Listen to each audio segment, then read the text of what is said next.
अभी मोदी जी के शपथ लिए 24 घंटा भी नहीं बीता। अभी मोदी जी के कुर्सी पर बैठे ठीक से 24 घंटा भी नहीं बीता, दिन भर भी नहीं गुजरा, अभी बीजेपी में जश्न मनाने का सिलसिला शुरू भी नहीं हुआ तो अभी खबर आ गई कि टीडीपी ने, चंद्रबाबू नायडू ने, उनकी पार्टी ने मोदी जी को जोरदार झटका देना शुरू कर दिया है और यह समझाना भी शुरू कर दिया है कि 13 दिन से ज्यादा सरकार चलेगी, 13 महीने से ज्यादा सरकार टिकेगी या नहीं, इस बारे में कोई गारंटी नहीं दिया जा सकता। चंद्रबाबू नायडू ने अब वो खेल शुरू कर दिया है जिसकी उम्मीद बीजेपी को तो बिल्कुल भी नहीं थी और हमारे नरेंद्र बाबू ने तो सोचा ही नहीं था कि उनके साथ इतनी जल्दी ऐसा कांड हो जाएगा। अब तक तो कहा जा रहा था, बहस मुबाहसे में यह बात हो रही थी कि टीडीपी ने लंबे चौड़े डिमांड रखी है, चंद्रबाबू ने बहुत बड़े बड़े डिमांड रखे हैं जिसको पूरा नहीं किया जा सकता। यहां तक कि अमित शाह का गृह मंत्रालय पर भी चंद्रबाबू नायडू की नजर है, रेलवे पर नीतीश कुमार की नजर है, यहां तक कि इनकम टैक्स ईडी वाला डिपार्टमेंट भी, ईडी वाला मंत्रालय भी चंद्रबाबू नायडू हासिल करना चाहते हैं। लेकिन अब स्पीकर के ओहदे को लेकर घमासान शुरू हो गया है। अब यह खबर चारों तरफ आग की तरफ फैल गई है कि टीडीपी ने, चंद्रबाबू नायडू की पार्टी ने नरेंद्र मोदी से मांग दिया है कि स्पीकर हमारा होना चाहिए। अब स्पीकर वो अपना क्यों बनाना चाहते हैं, इसके पीछे दो वजह हैं। पहली तो अगर वो स्पीकर बनाना चाहते हैं तो ठीक वाजपेयी जी के दौर को वो याद दिलाना चाहते हैं कि वाजपेयी जी के दौर में हमें एनडीए के तहत स्पीकर दिया गया था, एनडीए गठबंधन में शामिल होने की वजह से स्पीकर का ओहदा मिला था। दूसरी बात यह है कि टीडीपी यानी साउथ की तेलुगु देशम पार्टी, चंद्रबाबू नायडू को बखूबी याद है कि भाजपा किस तरह से तोड़फोड़ करने में माहिर है स्पीकर के जरिए। बीजेपी ने जिसको भी छुआ वो राख हो गया।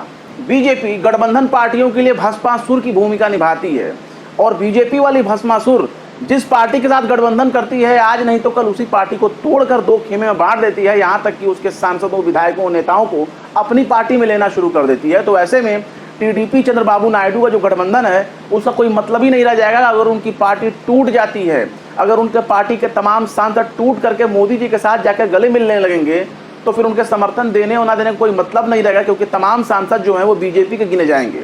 अब वो टीडीपी के सांसद नहीं रह जाएंगे, अब वो बीजेपी के सांसद रह जाएंगे। ऐसे में नरेंद्र मोदी जी अपनी पूर्ण बहुमत केवल तोड़फोड़ करके ही हासिल कर सकते हैं। ऐसे में बीजेपी अपना पूर्ण बहुमत का सपना दूसरे दलों से नेताओं को चुन चुनकर अपनी पार्टी में लाने के बाद पूरा कर लेगी। यानी गठबंधन करने से कोई मतलब ही नहीं रह जाएगा। उसके बाद तो फिर टीडीपी वाले उनसे कह देंगे कि तुम क्या, तुम्हारी औकात क्या, हम तो तुमको पहचानते भी नहीं।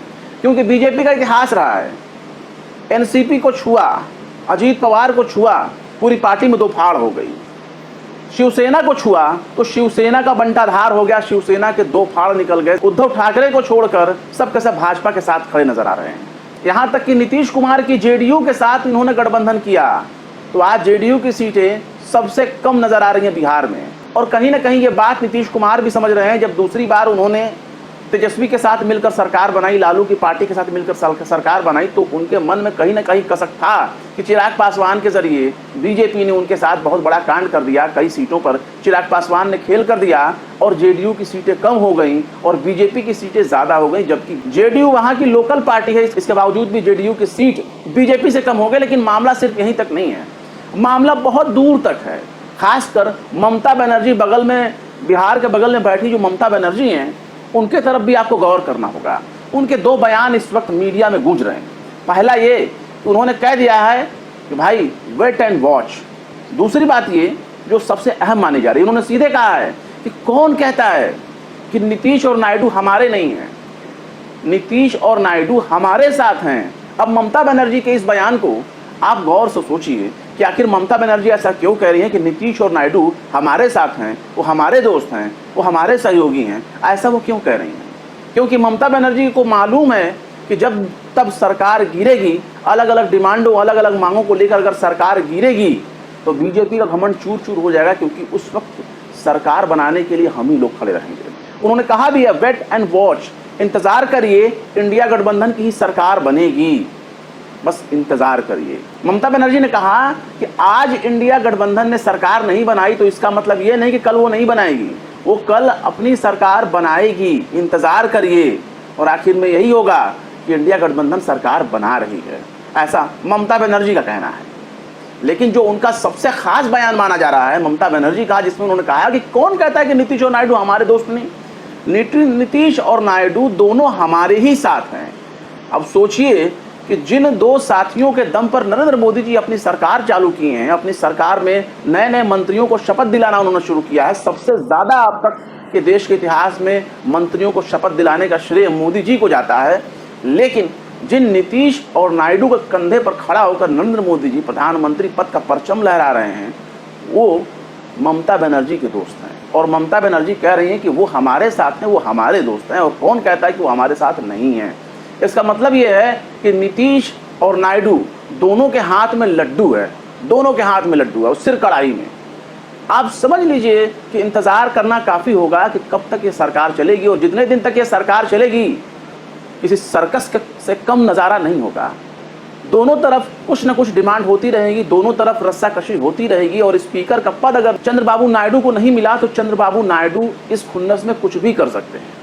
आप इस बात को समझ लीजिए कि आंध्र प्रदेश को स्पेशल पैकेज की जरूरत है, क्योंकि चंद्रबाबू नायडू ने जितने भी वादे आंध्र प्रदेश में किए हैं उनको पूरा करने के लिए एक भारी भरकम बजट चाहिए, जो इस वक्त नरेंद्र मोदी जी दे सकते हैं।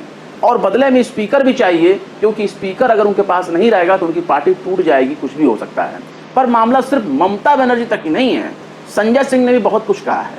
आम आदमी पार्टी के राज्यसभा सांसद संजय सिंह ने भी कहा है कि सरकार ज्यादा दिन चलने वाली नहीं है। संजय सिंह ने तेलुगु देशम वाले चंद्रबाबू नायडू से कहा है कि अगर उन्होंने अपना स्पीकर नहीं बनाया और स्पीकर अगर बीजेपी ने अपना बना लिया तो मोदी जी और शाह साहब उनकी पार्टी को तहस नहस कर देंगे, उनकी पार्टी को तोड़ देंगे और टीडीपी के नेताओं को अपनी पार्टी में शामिल कर लेंगे। और ऐसा करने में बीजेपी का पुराना इतिहास रहा है। ये संजय सिंह बोल रहे हैं। संजय सिंह ने सीधे तौर पर यह कहा कि मात्र 6 से 12 महीने तक सरकार चलेगी। मौजूदा सरकार का हश्र अटल बिहारी वाजपेयी की 13 दिन और 13 महीने वाली सरकार की तरह होगा। ये बात संजय सिंह कह रहे हैं और बात में काफी दम भी नजर आता है, क्योंकि बीजेपी अपने इतिहास को दोहराने से बाज नहीं आएगी। बीजेपी वो काम करेगी जिसके लिए वो पहचानी जाती है। तो ऐसे में टीडीपी और नीतीश कुमार जी का क्या होगा, इन दोनों लोगों को अभी से सोच करके फिक्र करना चाहिए। और टीडीपी शायद इस मामले में 2 कदम आगे निकल चुकी है, क्योंकि उसने जिस मांग के लिए वो अड़ गई है वो यही मांग है कि स्पीकर का ओहदा उसको चाहिए और हर हाल में चाहिए। लेकिन अगर स्पीकर का ओहदा नहीं मिला टीडीपी को तो सीधे इंडिया गठबंधन की तरफ नजर उठाएगी, क्योंकि ममता बनर्जी ने पहले ही कह दिया कि नीतीश और नायडू तो हमारे ही दोस्त ही हैं और सरकार इंडिया गठबंधन बनाएगी, ऐसा ममता बनर्जी कह रही हैं। बस पूरे देश को वेट एंड वॉच की स्थिति में होना चाहिए।